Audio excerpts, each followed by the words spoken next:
What is up, everybody? Welcome back to another episode of The Hangover. My name is Daniel. Alongside with me, as always, Shannon White. Shannon, how are you doing on this Victory Monday? Well, that was my first time hearing that new intro music here. It had a little bit of a country twang to it. You know, country boys, we'll survive. I like it. I like it. And like you said, it's nothing better than the Victory Monday. 100%. You got it. Yeah, I kind of like it too, man. It's pretty catchy, so to speak. And speaking of catchy, the performance that the Pittsburgh Steelers put on this weekend, if that can continue to happen, we're going to have a really, really good season. Pittsburgh Steelers beat the Los Angeles Chargers 20-10 in a game where the Pittsburgh Steelers literally beat up the Los Angeles Chargers. First and foremost, where'd you watch the game? How'd you enjoy it? Any highlights of your day yesterday while watching it? Well, I was supposed to go to the game, and it didn't work out that I was able to. So I watched it with the family, and we had a family in from North Carolina for the weekend and had a really good weekend. And so that just topped it off, that beautiful Steelers victory. Oh yeah. Myself, we ended up watching it here at the house. We have a usual tradition where we go out and get something, and as usual, it gives me heartburn as well. It doesn't matter what it is. It doesn't matter what it is. This time it was pizza, and it did the job. But so did the Steelers. They end up winning. Everybody. What's the topic on everybody's mind? Fields had a field day against the Chargers. Did he do enough to earn the starting job, in your opinion, Shannon? Yes. My thing is, all the things that people want to say about him, and I've said all along that I wanted him to be able to sit and learn behind Wilson in a low pressure, but sometimes life has other plans. So he's been thrown out there. Well, what was his number one bugaboo? As he was turnover prone. And so the first two games, they did not have a lot of faith in him. They opened up the playbook more. If you look at the passing chart today, it was beautiful. The whole field was utilized. And we've seen, if you throw over the middle, it can be tipped, it can go up in there, it can be intercepted. But they still didn't pull back the reins. They still give him the freedom. And then he hit Austin with a pass across her for the long touchdown. So they didn't live in their fears, finally. Because I do believe that comes from Tomlin, the top. Comes on down. And I think he let Arthur Smith call his game plan yesterday, and Fields seemed very comfortable. And we said before the season, this is going to be a top-notch defense. We were right. The offensive line will be struggle at first, but it will improve. So far, we're seeing that, even with the injuries. What we didn't know, is there a guy on the team who could be that game manager at quarterback and potentially even maybe a franchise guy for in the future? And I think we're starting to find out some answers. So that was what was most exciting to me yesterday.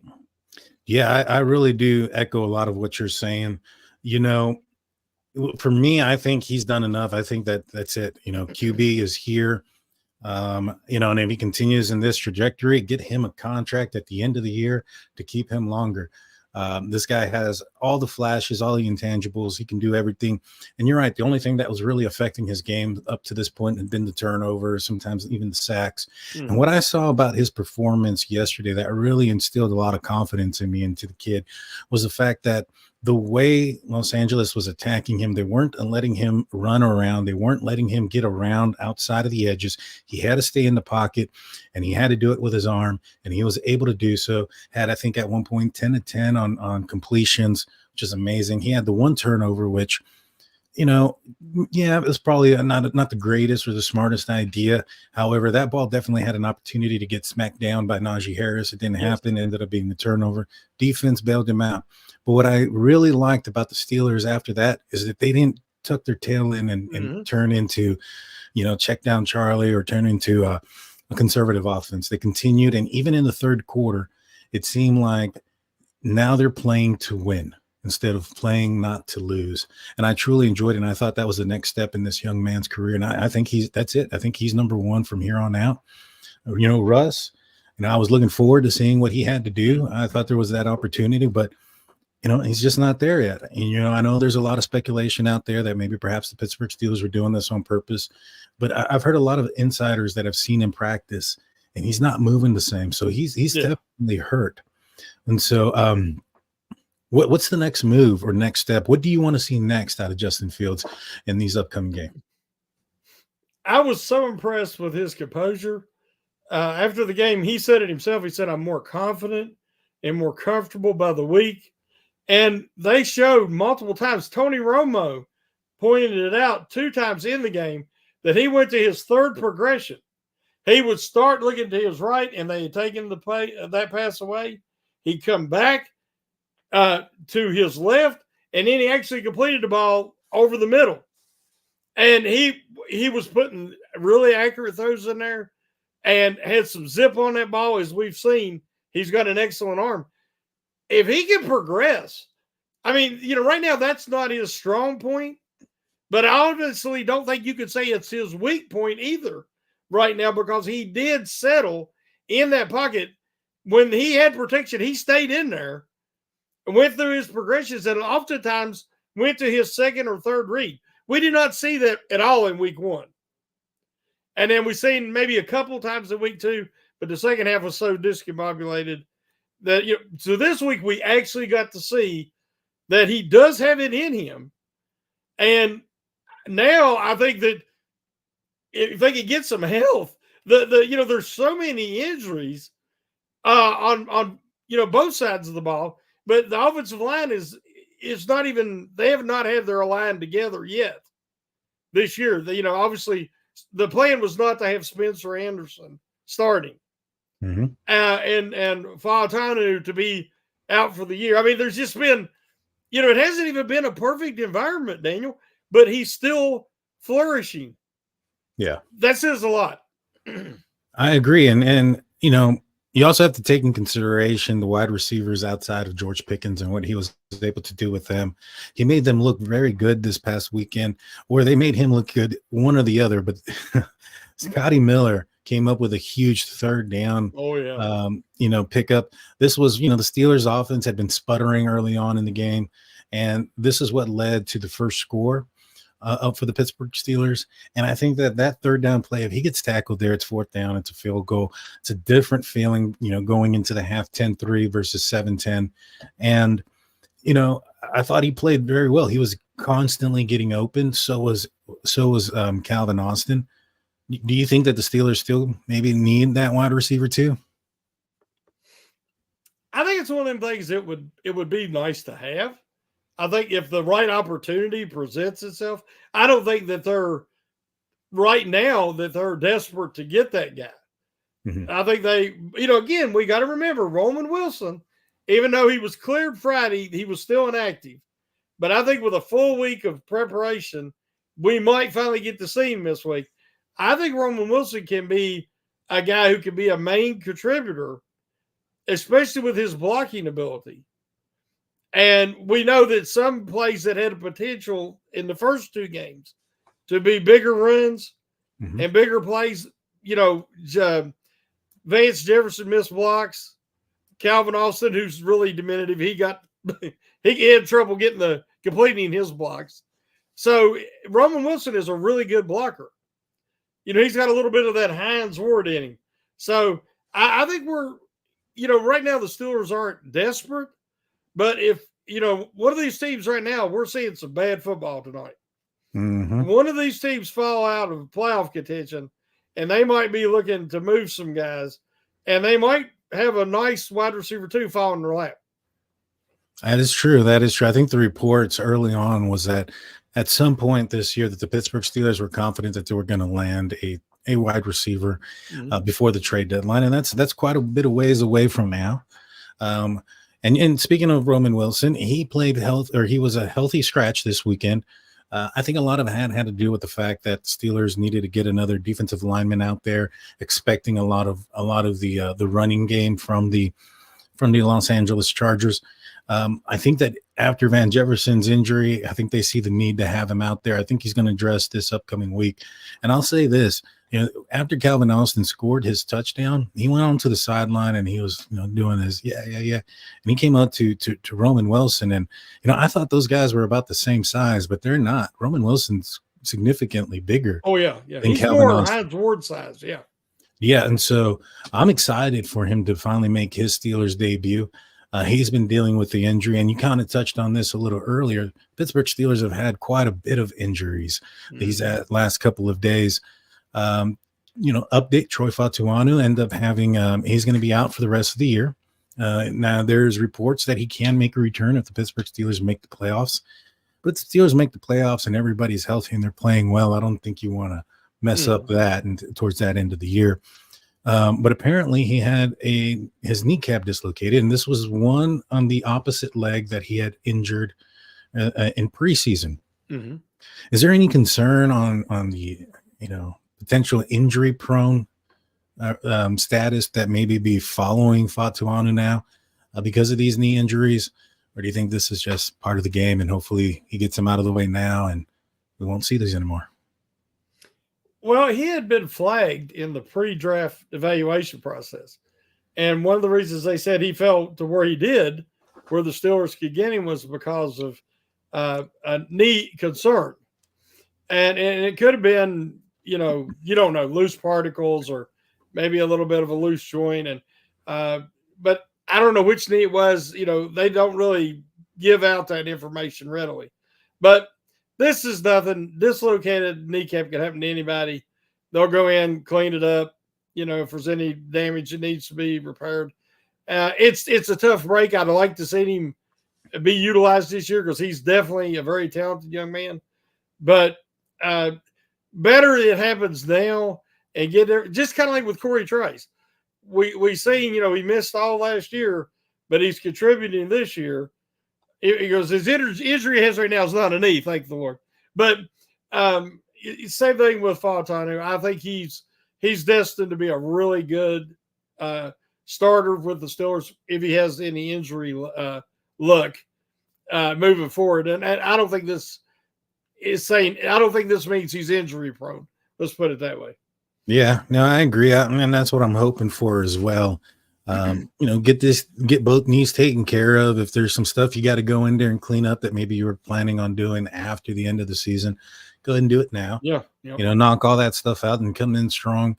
If the Pittsburgh Steelers end up needing you in the playoff time, if there's a need for him to come in, by all means. I thought Broderick Jones played well in his replacement, and I think he's only going to get better. I think he sees that, especially now with Fatuanu out, that his position is going to be the right tackle position for the remainder of the season, unless Dan Moore ends up going down with an injury, and then I'm sure there might be even more of a change up there.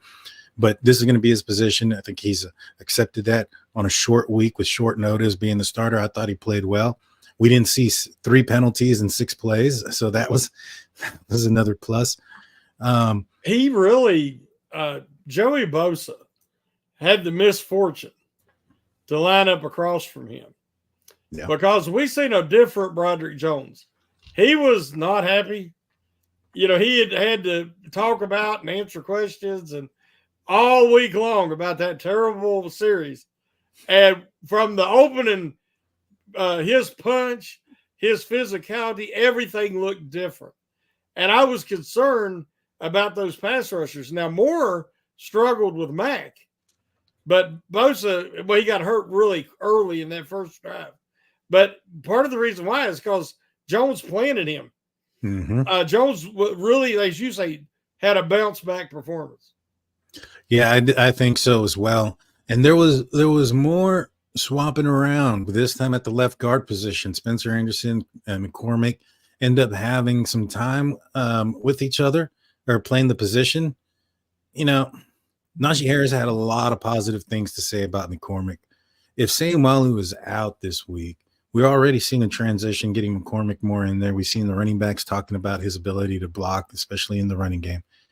Do you think that maybe we're going to see more of a position change here between McCormick and Anderson?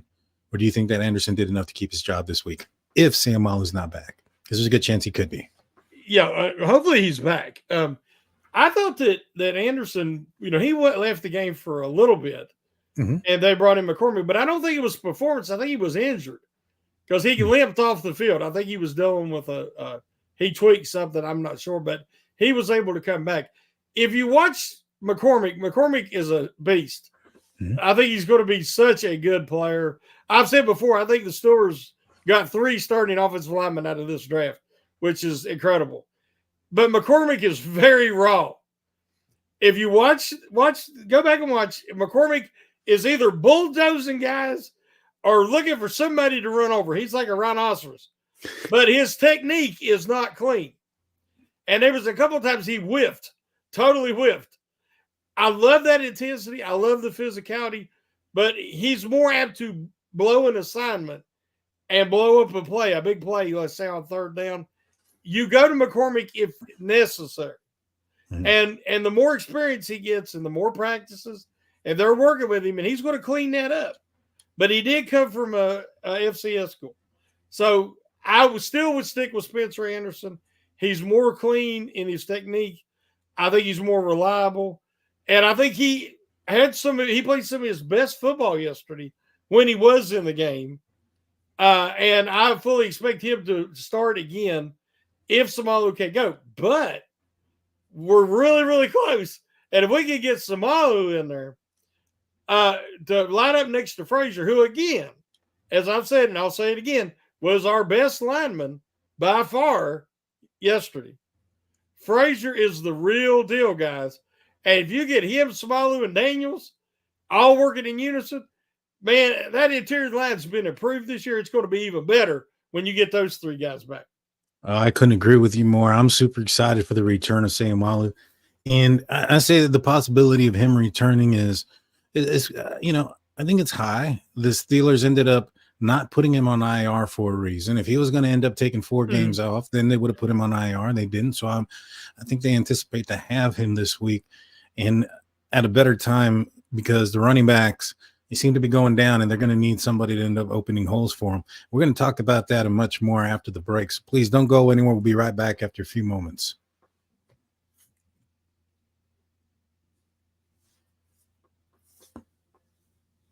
And we're back. Welcome back, everybody, to the Hangover. We appreciate you guys staying with us. Before we get back into the conversation, I want to remind you guys of our website, steelcurtainnetwork.com, your one-stop shop for Pittsburgh Steelers news and coverage. Make sure you go and check that out when you're done watching this podcast or listening to it, wherever you're catching this podcast at. And go check out all the breaking news articles, the injury updates, everything else that you want to get to know or want to know about your team. It's there. So go check it out, steelcurtainnetwork.com. All righty, Shannon. So a lot of injury news coming in from the running back position. Jaylen Warren was pulled from the game, according to Mike Tomlin, because he saw that he wasn't as fluid as he normally has been. Come to find out, he's going to get an MRI on his knee. And Najee Harris was seen today with his arm in a sling. How concerned are you that the 2 running backs that are supposed to be this, pound and dash, so to speak, are both kind of dealing with something right now? Well, that's concerning because it's 2 of your best offensive weapons. And we want Fields to have his full allotment of weapons. And I'm not as concerned about Harris. His style of play and like at the end of the game or that run down to the 1 foot line, he was dragging about 5 guys and they all fell on top of him. And, he probably got a little hurt wing there, but I think he'll be fine. Warren is a little more concerning because he tweaked his knee and then he was able to come back. And now it's a little bit worse, maybe now, he said, than it was the first time. So he might have to miss a little bit. And I think the first time was a groin. Well, was it a groin? Yeah, it was a groin. Okay, well, then he's probably – because he said it was a little bit worse this time, I thought, is what I read. But we need him healthy. If you got to put him on the 4-week hour to return, I think you do it. Make sure that you have him healthy for the latter part of the year. Hopefully it doesn't require surgery or anything of that nature. But, we know groins can be very fickle. Mm-hmm. You think it's better and you get back out there and, it happens again. Or you like Cam Hayward last year, you never fully get back. So But I mean, Patterson did a really good job there at the end of the game to help them run out that last 5 minutes. But I know they got a couple of guys on the practice squad, so they would try to ride with that. But you want Harris healthy and being your bell cow right now if Warren's out. Yeah, I agree. I agree with everything you're saying. I think Warren is going to be the one that's a little bit more concerning right now, and I think more so than anybody else, he's probably a little bit devastated about the news with the injuries that he's had.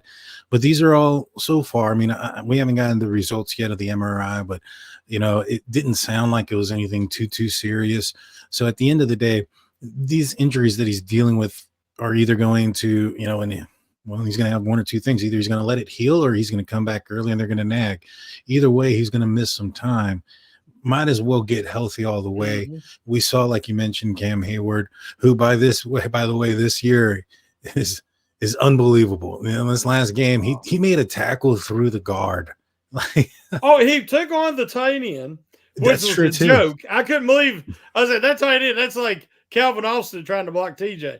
I mean, so he just handled him, then manhandled the tackle, and the way he was doing that, being engaged, he just slid over and made the tackle the running back. I'm like, that is the Cam Hayward we're used to seeing. When if he can continue to do that and stay healthy, then he's worth every penny. And I love the contract they signed him to because it's fair to both parties. It's fair to Hayward. It's respectful of his legacy, but it's also fair to the Steelers if for some reason he couldn't make a complete recovery. But as you say, one thing about it, I've always said, pound for pound, the dude's one of the strongest guys in the NFL, bar none. And we're seeing that. And I seen maybe, I don't know if the burst is the same as it used to be, but he is picking guys up and driving them into the quarterback's lap. And that's making it to where they can't step up. And so when Hayward, Herbig and Watt and whoever's coming around the outside, there's the quarterback sitting right there because they can't step forward because Hayward's just crushing it. And so's Benton. I don't know if people's paying attention, but Benton's throwing guys around too. He looks like a young Hayward. Yeah, he definitely does. Dennis comes in with a $2 super chat saying, anyone think Cam is old now? He's silencing a lot of the naysayers. That's for sure. Oh yeah, that is for sure. I was impressed with his performance. I thought he did excellent. He even had a sack on the game as well. A lot of people. He passed Harrison, didn't he? I think he did. I think he passed Harrison finally. Yeah. I think he finally did. He ended up with a sack, and defensively they did great. Bad news on the defensive side, though. Alex Highsmith goes down with a groin injury, and this one appears to be somewhat serious. One of the more of a few weeks type of thing. Maybe even, from what I've heard from those that have talked or seen him in the locker room, it sounds like it's not a minor groin injury. But Nick Herbig comes in, performs at an elite level, especially on the passing downs or the passing situations. Yeah. The only concern I think that most people are going to have now when it comes to Nick Herbig is he going to be able to seal off the edge, close to or as the same as what Alex Highsmith was able to do. Now, Alex didn't have all that splash or not that much splash as far as, sacks this year or last year, but he's been almost impossible to run around. Are you at all concerned about that for the next few weeks without Alex Highsmith, or do you think Herbig's going to be able to fill in the role pretty respectfully? I think he's definitely going to be able to fill the role. He's substantially smaller, but way faster, way quicker. He can use that kind of like Greg Lloyd used to. Greg Lloyd was a smaller edge guy, but he was able to set a good edge just because it was hard to block, and he would get around them blocks. And we got to remember he's playing next to Hayward. So Hayward is going to be able to, really help whoever is there at that right edge. And now you have Patrick Queen, Landon Roberts, Peyton Wilson, and hopefully at some point maybe Cole Holcomb. But you're going to have a deep move, can get to the ball. I finally seen the Patrick Queen I wanted to see yesterday. The first two games, Queen really wasn't impactful. But yesterday, Patrick Queen made an impact. He was so excited to play in front of the crowd in Pittsburgh.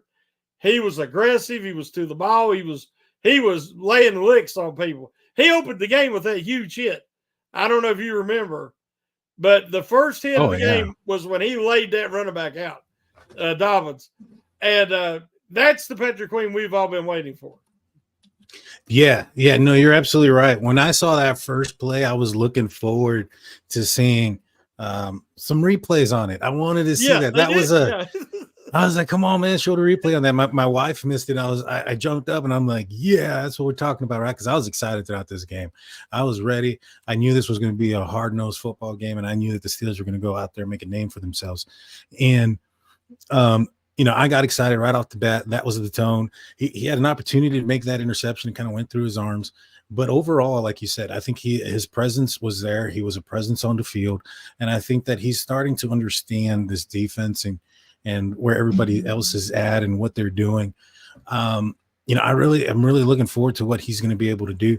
Peyton Wilson was out there. I haven't seen that much of an impact, but then again, you're not hearing him for bad things either. Mm-hmm. We're not hearing him getting beat or getting run over or anything like that. But I think maybe perhaps this game plan against the Chargers, knowing that we're going to be running the ball a lot more and playing more base defense, I think this was more of an Landon Roberts game. Yeah. I thought he did well too. He was out there. He was fast. Cornerbacks look good. What did you think about the middle linebacker position and the overall pass defense this past weekend? Oh, like I said, there's a lot of routes that when the offense sends out three receivers, whether it's two wide receivers and a tight end or whatever, the Steelers have blanket coverage and double team all three guys because they double team them with the corner and anything in the middle of the field. It's both middle linebackers are doing an excellent job settling right in there and taking those throws away. And so, as you said, Queen could have easily had an interception yesterday. And I bet you he don't miss the next one like that. I think it was just kind of startled that it was such a great opportunity and he kind of missed it. But I love it. I've been wanting a faster, quicker back seven. You want faster, bigger cornerbacks and more ball hawks at safety. Well, they've got that. We're seeing Fitzpatrick be able to play what he's best at. And teams still avoid him because they know what Fitzpatrick can do. But Elliott is also a ball hawk. So if he gets a chance, he's going to take advantage of it. And I just thought that the linebacker play was physical. They was multiple times we talked about it watching the game yesterday where they engulfed.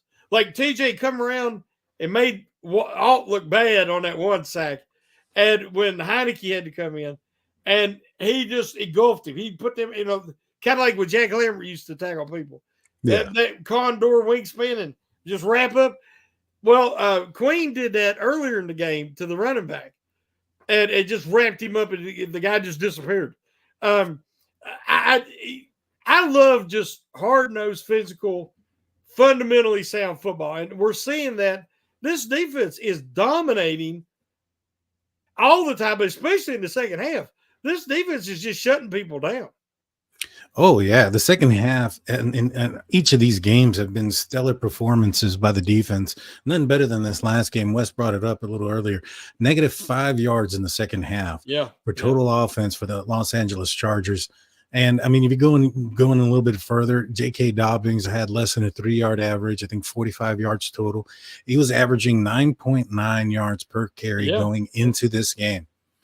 And the Steelers just put him down. Now, prior to this game, Joe Alt, as you brought him up, and there was a little slogan going around called Joe Alt Delete, and he was deleting the pass rushers. If he didn't get injured, the title of this show was going to be Joe Alt Deleted because TJ Watt deleted him out of there. What was Yeah, your yeah. reaction when TJ Watt got the sack, when they finally had him on a one-on-one? Because the entire game up to that point, it was a chip after chip on TJ Watt, pushing him back into Joe Watt. Got the opportunity on the one-on-one and made him pay for it. What was your reaction during that play? Watt could easily have 2.5 sacks Mm-hmm. officially.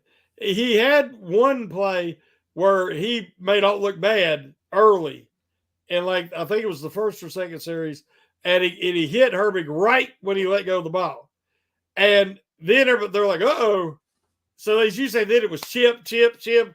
Then they got to where they needed some more guys out in the route quicker, and then he made him look really, really bad. And of course, then when he sacked Heineke, Mm-hmm. but then he could have had a half sack on the one they give the whole sack to Hayward. Now I was perfectly fine with that because Hayward did deserve that sack. But yeah, I mean, Alden is an incredible athlete at 6'8", and whatever he is, 330 or 320. I mean, that kid is going to be great, and he is really good. But again, you're talking about a different type of animal. TJ is, well, I think Romo said the modern day LT. Yep. If you really, I mean, I know Garrett's had some foot problems this year and different things, but let's just be honest. If you watch all the edge rushers and you say Micah Parsons, let's say, or Micah Parsons, he doesn't have the power TJ has. He doesn't have the ability against the running game that TJ has. There's no weakness to TJ's game. And he's only getting better and coming up with even more moves as a pass rusher to where he goes up against people consider Alt to be the highest graded offensive tackle for pass blocking that they've had for a good while coming out of college. Mm-hmm. And he shut the first 2 weeks, he shut people down. He gave up no pressures. And well, Watt put quick work to that, didn't he? Oh yeah. I was pumped up. I saw a lot of other reactions on the X, on the Instagrams, people just jumping up like, yeah, take that, because everybody heard it all week. Yep. Joe out delete. He's taking out all, Mark Crosby and all these other, edge rushers that are high profile guys. But there's nobody better than TJ Watt. Nope. You can't compare what you did with somebody else to, it's like racing a Camaro and thinking you're going to beat a Ferrari. It's not going to happen, Mm-hmm. And so with that being said, we have another $5 donation from Dennis. He comes in saying, we know Greg Roman's offense. I knew we would dominate. That was what they were being called, right? Ravens West or something like that. A lot of the Ravens players, their philosophy. I was not surprised that the Pittsburgh Steelers were going to go in there and take care of business, especially against an offensive scheme that's well known to the Steelers, that is. I don't know if you heard, but 2 days before the game, I guess it was Friday, J.K. Dobbins and Gus Edwards, of course, played for the Ravens, played for Roman, and they were like, we know the Steelers, we know their weaknesses, we know the blah, blah, blah, blah. And I guess because J.K. had some good games in the past. Well, as you said, they shut him down. And then today, Tomlin said, well, in the past, he had some big games against us because we wasn't scared of him. We were more worried about Lamar Jackson. So I think that probably really was a slap to the ego for JK. Because, here he is running his mouth. Well, he goes out and he gets shut down. And then Tomlin's like, we really wasn't worried about him. We was always worried about Lamar. Oh, yeah. Mike Tomlin, he's got some shots. Yes. I don't know if not talk about the old quarterbacks of the past, but there was an interview with Rich Eisen not too long ago when Rich Eisen was asking him about Russell Wilson and Justin Fields, and he asks how he's going to make that decision, yada yada yada, and he goes something to the effect like, it's a challenge, but this challenge isn't like challenges in years before when I had two unattractive options. I have two options that I can go with. And the only thing I could think of was like, dang, that's a shot at Kenny and Mitch Trubisky right there. The two unattractive options, having to choose between the lesser of two evils. That's what that was. And then today or yesterday, when he comes in with that comment about about J.K. Dobbins and his running game. Yeah. Dude, he's a master at that. I love the way he speaks. He'll tinge things like that with honesty, to whereas maybe the average fan don't even catch it. Yeah, But if you're familiar with this rivalry and stuff that's big on, you're like, I know what he meant. exactly. Special teams wise, Boz did well. He had one miss of 62 yards. He should have hit 63. that. 63. It was 63. Yeah, I think he had enough leg. It just kind of went off to the side. Yeah.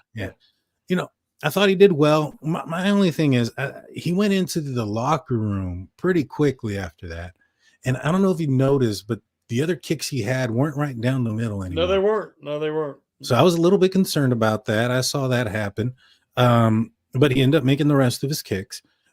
Corliss Waitman, he's doing a great job holding. Maybe that has something to do with why those kicks are going maybe a little bit to the sideways as well. But as a punter, I thought he did excellent. I think he's filling in for the Cam Johnston pretty well. James Pierre, as a gunner, my man, I think that he's found his position here for the Pittsburgh Steelers for at least this year, maybe for more years to come. The Steelers love their specialty players, and if you're pretty good and you have a knack for something they need, they'll keep you on. What do you think about the special teams? Oh, well, everybody knows what a big James Pierre fan I am. I mean, for a, say, cornerback 5 on the depth chart, he can come in, give you some snaps if necessary with injuries, like with Darius Rush out right now, still with a concussion. And we don't know about Corey Trice, how long he'll be out. Hopefully not long. But I like Pierre that way. He's reliable. But as a gunner, I mean, last couple of years, we've had Miles Boykin and James Pierre, and those two guys spoilt everyone because they would beat the ball down there. Pierre is so, I don't know what, some guys just good at it, but he can just beat the press and get away from that guy. And at least twice, he forced fair catches. He was the only one down there. If the guy would have took the chance to field it, he'd have got at least 15, 20 yards before anybody got down there. But Pierre was in his face. Mm-hmm. And when I see that they brought him back to the practice squad, I was like, he's going to solidify, because special teams have not been special, at least the coverage teams, the first 2 weeks. So having him back, you see what a big difference that made. Oh, yeah. I thought he played very well. And then you see the fact also that, fortunately he came back, but Dante Jackson goes down for a little bit and comes back into the game. Mm-hmm. But, you have a guy in James Pierre who's familiar with the defense, familiar with the players that are around him. No, he wouldn't be a complete stranger, so to speak, if he had to play in a pinch on defense. So, I like what we saw from him. Overall, I think this team is really starting to show themselves as being a possible contender, in the AFC, not just the AFC North. I think in the entire AFC right now, it looks like the Bengals are getting their tail kicked 21-13 against the Commanders. The Ravens squeaked one. Yeah, fingers crossed. The Ravens, eased one out against the Cowboys. They're 1-2, and the Browns lose to the Giants. I mean, I didn't, as much as I was hoping that was going to happen, I didn't foresee that to happen. I didn't expect it, no. But it was a pleasant surprise when the game ended, and I look over and I'm like, hey, the Giants are taking care of business. The AFC North was supposed to be one of these divisions that was going to be best in football. At the week 8 mark, they're supposed to be coming in with hard knocks. Mm-hmm. Any concern for the rest of the AFC North, or is this just, I mean, I like it. I'm not going to lie. There's no concern for me, but you think those other teams are going to turn it on? How far, how comfortable should the Steelers be? Well, it's funny. Just a quick overview. The Browns are finally starting to sink in that Deshaun Watson was a bad move, mm-hmm. which we've said that all along. But I think that the fans are starting to figure it out. And I think some of the teammates are starting to figure it out. Well, so you've got Cincy, but depending on what happens tonight, teams that start 3-0 have a really good chance to make the playoffs. Teams that start 0-3, it's the opposite. And the Bengals had that window, but what did we always say? Well, you got to pay Chase, you got to pay Higgins, you got to pay Burrow, you got to pay, all these guys. And then the Steelers went through it. Every team does eventually. And then your window gets smaller. But the Ravens are the ones that kind of shocked me because they about blew that game yesterday. Mm-hmm. And Lamar Jackson wasn't happy. He's not happy with Harbaugh. He's not happy with the offensive coordinator. He didn't like how they're calling this game. And that's your franchise guy that you're paying that big money to. And they're going to have to get on the same page. Now, can they do it? Yes. I mean, that's a class act organization. They'll always be the biggest threat to the Steelers. I mean, I've accepted that. That is I don't know if I would have given Lamar that much money because, again, I don't think he'll ever win a Super Bowl. But that's just my opinion. Because I believe that Justin Fields is a better passer than Lamar Jackson. Yeah. I really do. I think he throws the ball better. And I believe that if he can, look at the culture that he's come into here in Pittsburgh. And he has this like father figure of a coach in Tomlin who's, everybody wants to play for. And that's why he wanted to come to Pittsburgh. And he's got an offense that really suits his skill set. And then we talked on a podcast last week. I said, I want to see some quick hitting plays with Fields to where he fakes the handoff and then he immediately bursts through. And what on that first touchdown run, he faked the handoff to Warren. Warren takes the first block and he just swings right in. And it's there, guys. There's so much you could do with that type of athleticism.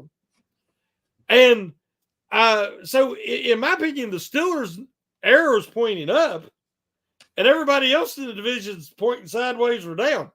I agree. I couldn't agree with you more.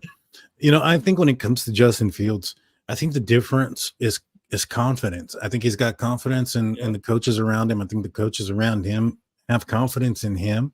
I think he's starting to have some confidence in the offensive line and the people that he's throwing the ball to. And I think that he has it all. I think he's very accurate down the field. I think the only passes that were kind of, were suspect in the past were those middle passes that he was maybe putting a little bit too much on, those type of things. But I haven't really seen that this year from him. That one pass that was an incompletion to Pat Freiermuth in the middle of the field between defenders, that was beautiful. It was right there. Yeah. Yeah. When I look at Justin Fields and I look at what he has, he's got the accuracy, he's got the physical ability, he's got the arm, he can make any throw on the field, and he's got the smarts too. I think a lot of people don't take that into consideration when it comes to that IQ test that the football players and the quarterbacks take before they get drafted. The one that Kenny Pickett got a 17 on. Justin Fields holds the highest ever score recorded on that. I think it's like a 140 something. Wow. Yeah, he's a genius. When Calvin Austin was breaking down that touchdown pass and what had required and the different reads that had to be met for that pass to be completed, I mean, he did that, and he did that really fast, and he got the ball there. If he didn't, that safety's crashing in, or he's going to miss the pass. That right there kind of, I think, in my opinion, put everything in perspective. He's got everything. He can read the defenses. He sees where he wants to go. When he's decisive and he makes that decision, bringing up the confidence thing again, he's able to get it there and accurately on time. I just think that, are there going to be some bad games? I think everybody has those, anybody that plays the league. Yeah. But I think overall, his trajectory is going to be heading in an upward trajectory. And I think that the Pittsburgh Steelers are maybe have got a steal at the Bears' expense yet again, because this ain't the first one. No, and there's a difference in not being able to do something, like let's say processing. Yeah. As you say, not being quick-witted enough or be able to process fast enough. That's not the problem. The problem was twofold for a guy who's as athletic as Fields. Do you trust what you see enough to be decisive rapidly? Because so many times through his whole career, from high school to college, even in the pros, it's safer to tuck and run. because you can make something positive happen. You believe in your legs, and you believe that I can take it to the house. But somewhere along the line, you're not going to be able to do that. You start to lose athleticism. All the great ones do. Then you have to be able to. The mind has to take over, and you have to have that quick processing ability. But if you really watch, we're starting to see it. And as you say, that confidence, and he mentioned it in the post game, the calming factor. That, hey, this team believes in me. They're putting me in positions to succeed. And I want to be successful for them. Not because they put a first-round draft pick on me and they brought me in to be the savior of a franchise that's never had a 4,000-yard passer like the Bears. No, he's been brought in where the Steelers they wanted him there, and realizing that he has that athleticism and hopefully the talent to be maybe a franchise guy. And it seems like it's a perfect match of talent and personality and culture. So right now I'm excited about it. I really am. I am too. I think that, everybody else should be as well. Let's take this one game at a time, enjoy what we're watching. This team is playing at an excellent level right now on offense, defense, and special teams.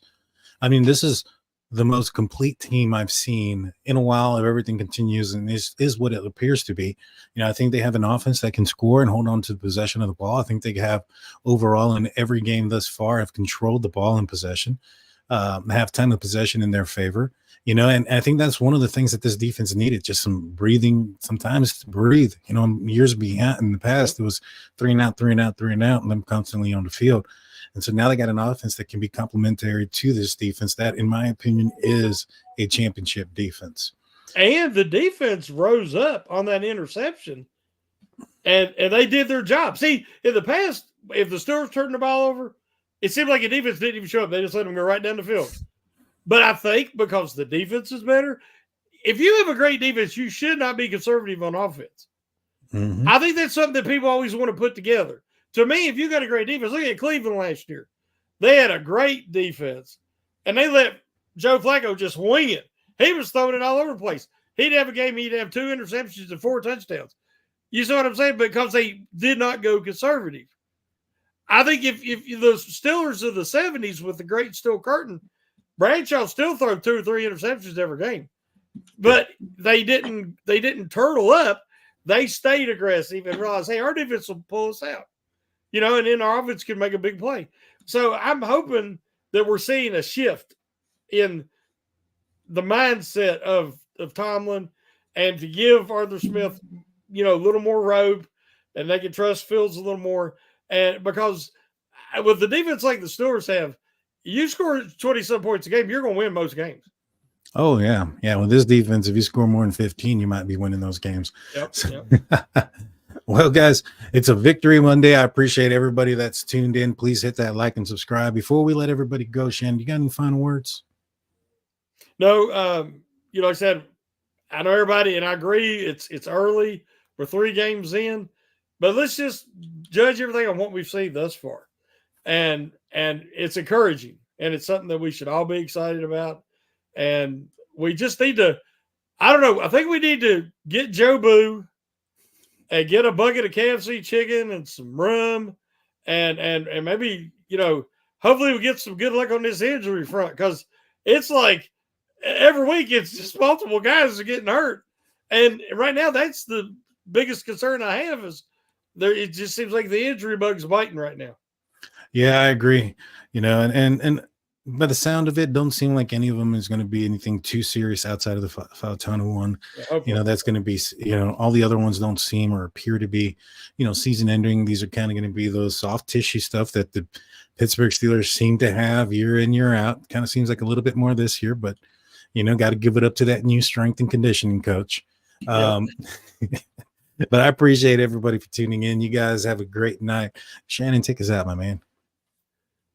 Woo!